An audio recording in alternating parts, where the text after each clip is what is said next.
Hello guys. मेरा नाम है विकास और मैं आज आपके लिए दोबारा से एक इस सीरीज़ की पांचवी वीडियो लेकर आया हूँ, area of parallelogram and area of triangle.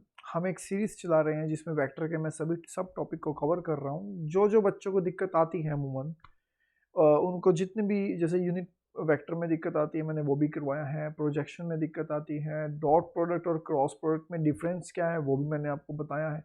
आज हम बात कर लेते हैं एरिया ऑफ पैरेललोग्राम और एरिया ऑफ ट्रायंगल की, क्योंकि एरिया ऑफ पैरेललोग्राम रिलेटेड है एरिया ऑफ ट्रायंगल से, या यूं कह लो एरिया ऑफ ट्रायंगल रिलेटेड है एरिया ऑफ पैरेललोग्राम से। स्टार्ट करते हैं आज का टॉपिक जो है एरिया ऑफ पैरेललोग्राम। तो सबसे पहले अगर हम देखें एरिया ऑफ पैरेललोग्राम, पैरेललोग्राम होता क्या है ये आप सभी जानते हो। मैं यहाँ पर वेक्टर्स के कुछ साइन डाल लेता हूँ, जैसे मैं इसको मान लेता हूँ वेक्टर ए और इसको मैं मान लेता हूँ vector B. Okay, vector A and vector B, and now I want to find the area of parallelogram.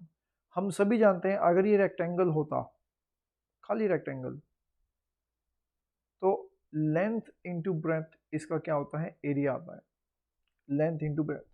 लेकिन पैरेललोग्राम क्या होता है, आप सभी जानते हो अपोजिट साइड्स पैरेलल हो गई। अब यहां पर हमें हाइट निकालनी है पैरेललोग्राम के एरिया निकालने के लिए। अब सबसे पहली बात, हाइट निकालने से पहले मैं आपको एक कॉन्सेप्ट मैंने आपको बताया था प्रोजेक्शन ऑफ वेक्टर में। मैंने आपको बताया था जब भी एक वेक्टर ऐसे दिया हो, ये वेक्टर ए मान लो, और इस तरीके से एक वेक्टर दिया हो वेक्टर बी मान लो, तो जो इसकी प्रोजेक्शन है बी की वो यहाँ पड़ती है इतनी इतनी, और मैंने कहा था इसको क्या बोलते हैं, मैंने आपको सिखाया हुआ है इसको बोलते हैं बी कॉस थीटा। ठीक है, लेकिन हमने अभी बेस का किया था पहले कि जो प्रोजेक्शन है बी की जो शेडो है वो ए पे गिरेगी, और जो ए पे गिरेगी उसकी जो प्रोजेक्शन मिलेगी हमें, ये प्रोजेक्शन मिलेगी हमें बी वेक्टर की ए वेक्टर के ऊपर। लेकिन किसी ने सोचा कि ये हाइट क्या मिलेगी। अब हम यही देखो, ये जो अभी ये परपेंडिकुलर होता है ये आप सभी जानते हो, ये परपेंडिकुलर होता है। हाइट क्या होती है, परपेंडिकुलर होती है यहाँ पे इस तरीके से। अब मेरे को एरिया निकालने के लिए, किसी का भी एरिया निकालने के लिए मुझे क्या चाहिए, एरिया निकालने के लिए मुझे चाहिए बेस, और उसको मैं करता हूँ मल्टीप्लाई हाइट से, तो क्या निकल जाएगा, मेरा एरिया निकल जाएगा। अब एरिया के लिए बेस निकालना है, बेस कैसे निकालें, बेस क्या गिवन है हमें, सबसे पहले बेस हमें गिवन है इस पूरे पैरेललोग्राम का ए वेक्टर, तो मैं यहाँ पे ए कर दूं, बिल्कुल कर दूं, मल्टीप्लाई हाइट क्या है, हाइट है ये। अब इस हाइट को कैसे निकाले, जिस तरीके से हम इतना इतना हिस्सा निकालते थे प्रोजेक्शन का, क्या निकलता था वो हमारे पास, वो निकल जाता था बी वेक्टर की परछाई ए वेक्टर पे पड़ रही है, तो B magnitude into cos theta, तो बेस के साथ क्या लग गया, कोस थीटा। तो फिर इसी तरीके से हाइट के साथ क्या लगता है, साइन थीटा का रेशो आती है। आप जानते हो ट्रिग्नोमेट्रिक रेशो के बारे में, हाई वर्टिकली साइन और हॉरिजॉन्टली हम उसको कोस लेते हैं रेशो, तो यही कॉन्सेप्ट यहाँ लगेगा। अब ये मान के चलो जो बी वेक्टर है, इस बी वेक्टर की जो प्रोजेक्शन है वो पहले यहाँ पे पड़ेगी ए वेक्टर पे। ठीक है, अब ए वेक्टर पड़ेगी तो यहाँ पर होगा हमारा बी मैग्नीट्यूड कोस थीटा, तो फिर हाइट को क्या होगा, इस पूरी हाइट पे क्या होगा, परपेंडिकुलर क्या होगी इसकी shadow, B magnitude sine theta, तो हाइट हमारी हो जाएगी बी मैग्नीट्यूड साइन थीटा। तो अब बेस जो है हमें क्या लेना है, एरिया निकालना है। एरिया ऐसा तो है नहीं कि वेक्टर की फॉर्म में निकलेगा, तो आपको क्या निकालना है, एरिया। एरिया निकालने के लिए मेरे को उसका मैग्नीट्यूड ही लेना पड़ेगा, बेस का भी। तो जो बेस मैंने वेक्टर ए लेट किया है इसका मैं क्या कर लेता हूँ, मैग्नीट्यूड कर देता हूँ, तो ये मेरा क्या निकल गया, एरिया निकल गया। Area is equal to magnitude cross B magnitude और ये साइन थीटा। अब ये सारा का सारा आपको क्या मिलने वाला है, स्केलर मिलने वाला है। ये आप जानते हो, स्केलर का मतलब आपको कांस्टेंट मिलने वाला है। तो इसी तरीके से मैं कह सकता हूँ जो मैं ए क्रॉस बी होता है और उसका मैग्नीट्यूड जो होता है वो मैं करवा चुका हूँ आपको पहले क्लासेस में, आप देखिएगा जरूर। वो क्या होता है हमारा, यही तो होता है A magnitude B magnitude sine theta, तो यही हमारा क्या आ जाता है, एरिया ऑफ पैरेललोग्राम आ जाता है। यही क्या आ जाता है हमारा, एरिया ऑफ पैरेललोग्राम। तो इसी को बोलते हैं area of parallelogram. A cross B का magnitude, that is called area of parallelogram. I hope कि आपको समझ में आ गया हो।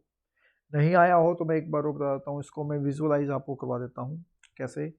जैसे कि ये आपका ए वेक्टर, ठीक है, ये है आपका बी वेक्टर, ओके गाइस, और मैं एक और हाइट ले लेता हूँ इसकी इस तरीके से। अब ये तो हो गई 90 डिग्री, ये जो हो गया पार्ट, ये एंगल हो गया 90 डिग्री का। ये हो गया बी वेक्टर। अब इस बी वेक्टर की परछाई पड़ेगी ए पे, तो मैंने कहा था बी का मैग्नीट्यूड बेस होगा, जो होगा बी का मैग्नीट्यूड, बी की जितनी लेंथ है उतनी लेंथ की प्रोजेक्शन पड़ेगी। अब ये जो लेंथ है यहाँ पड़ेगी, अब बी मैग्नीट्यूड लेंथ निकलती है ना, तो लेंथ कैसे निकलती है वेक्टर की, उसका मैग्नीट्यूड कर दो, उसका मैग्नीट्यूड, और साथ में अगर यहाँ थीटा दे दिया जाए, साथ में अगर यहाँ पे थीटा दे दिया जाए, तो आप मान के चलो ये जो मिलेगा आपको वो मिलेगा इतना इतना पार्ट, इतना इतना पार्ट बेस पर, ब्लैक वाले पेन पे इतना इतना पार्ट मिलेगा आपको बी मैग्नीट्यूड कॉस थीटा। और ये क्या मिलेगा, ये हाइट, ये क्या मिलेगी, ये मिलेगी बी मैग्नीट्यूड साइन थीटा। इसीलिए sine divide by cos tangent होता है, तो इसीलिए यहाँ पर साइन थीटा, ये हो गया कोस थीटा, और बी का मैग्नीट्यूड, क्योंकि जो लेंथ है वो हर जगह घूम रही है, यहाँ पे भी आ रही है, यहाँ पे भी आ रही है, तो इट मीन्स, तो यहाँ मैंने वही यूज़ किया है। एरिया निकाल लेंगे बेस मल्टीप्लाई हाइट। अब ध्यान से देखना है, ये हमारा बी था, ये हमारा ए था, adjacent side A and B, उन्हीं की क्रॉस प्रोडक्ट क्या कहलाती है आपका, और उसका मैग्नीट्यूड अगर आप कर दोगे तो क्या कहलाएगा, area of parallelogram. Area of, देखो ध्यान से देखना है, ये हो गया हमारे पास ए क्रॉस बी, ये क्या हो गया हमारे पास ए क्रॉस बी। मैंने पिछले लेक्चर में बताया था आपको, ये ए क्रॉस बी होता है, ये ए क्रॉस बी होता है, ये ए क्रॉस बी होता है। लेकिन मैं इसको हटा के अब मैंने ये ले दिया है, अब यहाँ पर इसकी एडजेसेंट साइड को मल्टीप्लाई कर दूं ए क्रॉस बी, और उसका मैग्नीट्यूड कर दूं, तो मेरे पास पूरा पैरेललोग्राम आ जाएगा। ये जो वेक्टर होगा ये इस तरीके से होगा, यहाँ पे ऐसे इस तरीके से। तो जो हाइट है उसी की प्रोजेक्शन यहाँ पड़ रही है, देखो ये जो हाइट यहाँ पे है उसी की शेडो यहाँ पड़ेगी इस तरीके से। तो लाजमी सी बात है, तो ये शेडो जो पड़ेगी यहाँ पे, तो जो ये होगा, ये भी आपका बी मैग्नीट्यूड साइन थीटा होगा। आई होप कि आपको समझ में आ गया हो एरिया ऑफ पैरेललोग्राम निकालते कैसे हैं। एक इसका क्वेश्चन कर लेते हैं हम। एक क्वेश्चन बिल्कुल इजी है, मैं अपनी तरफ से ले रहा हूँ एक क्वेश्चन। मान लो एक पैरेललोग्राम है, और उस पैरेललोग्राम को आपको दे दिया है, ए वेक्टर आपको दिया हुआ है इस तरीके से, और ये ए वेक्टर, ये आपको बी वेक्टर। अब ए वेक्टर दे दिया आपको 2i प्लस जे प्लस के, और बी वेक्टर आपको दे दिया 3i प्लस जे प्लस 2k। आपको क्या निकालना है, एरिया ऑफ पैरेललोग्राम। तो क्या करोगे, सिंपली ए क्रॉस बी का क्या कर दोगे, मैग्नीट्यूड कर दोगे। वो भी करने की जरूरत नहीं आपको, A magnitude B magnitude sine theta, नहीं, ये तो सिर्फ एक बताने के लिए था कि यहाँ पे कोई थीटा दिया होगा, वो बताने के लिए था कि ए क्रॉस बी का मैग्नीट्यूड ही आपका एरिया ऑफ पैरेललोग्राम देके जाता है, एरिया ऑफ पैरेललोग्राम। तो ये कब यूज़ करना है, जब आपको एंगल दिया हो, है ना, ए मैग्नीट्यूड बी मैग्नीट्यूड भी दे दिया हो, फिर कहे कि बताओ क्या आएगा, वेक्टर ना दिए हो, तब खाली मैग्नीट्यूड दे दिए हो, तब ये वाला रूल लगेगा। अदरवाइज लगेगा ए क्रॉस बी, पहले आप ए क्रॉस बी निकालोगे, वो आई जे के मेथड से निकालोगे, बिल्कुल सिंपल।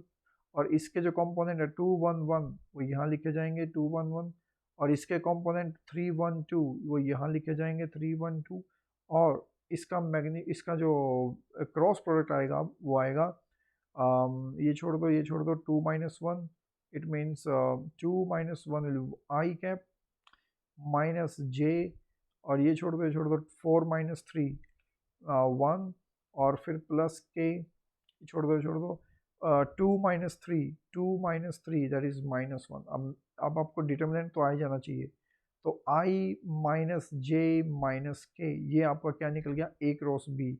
अब इस ए क्रॉस बी को क्या कर दो, मैग्नीट्यूड कर दो। जब आप ए क्रॉस बी का मैग्नीट्यूड करोगे तो इसका भी मैग्नीट्यूड होगा, इसका मैग्नीट्यूड क्या होगा, इसका मैग्नीट्यूड होगा 1 square plus minus 1 square plus minus 1 square, और उसका अंडर रूट, और ये हो जाएगा अंडर रूट 3।